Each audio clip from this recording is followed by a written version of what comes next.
Lors de l'épisode de Mariés au premier regard 2024 du 22 avril, les téléspectateurs de M6 feront la connaissance de Romain 40 ans et Camille 33 ans, un couple très particulier comme le précise la voix off du programme. Trouver une compatibilité pour Romain a été compliqué, car c'est un homme passionné.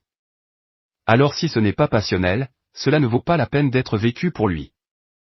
Le père de 2 enfants Léo, 7 ans, et Charlie, 3 ans recherchait donc une femme à la personnalité tout aussi entière et indépendante.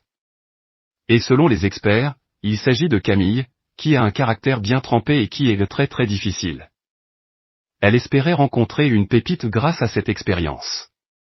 Elle a été décrite par ses amis comme une princesse qui a besoin d'attention et qui est très exigeante. Cette mère célibataire a connu des relations chaotiques.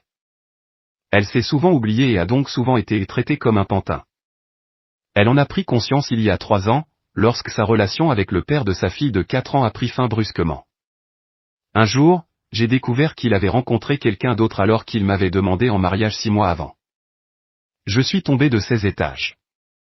Le projet, ce n'était pas de se séparer quand ma fille avait 5 mois, a-t-elle déclaré. Avec du recul, elle prend cela comme une libération. Désormais, elle sait ce qu'elle veut et surtout, ce qu'elle ne veut plus en amour. Elle espère donc que les 77% de compatibilité suffiront pour vivre une belle histoire. En attendant de rencontrer son futur mari, Camille est partie à la recherche de sa tenue idéale pour le mariage. Elle souhaitait une combinaison qui mette en avant son côté femme forte.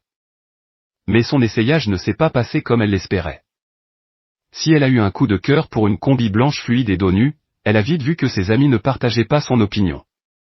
Une réaction l'a d'ailleurs prise de court. On n'est pas un jour où on va au marché. C'est le jour de ton mariage, l'a alerté l'une de ses proches. Elle l'a ensuite poussé à essayer une robe. Cette fois-ci, la magie a opéré autant de son côté que de celui de ses copines.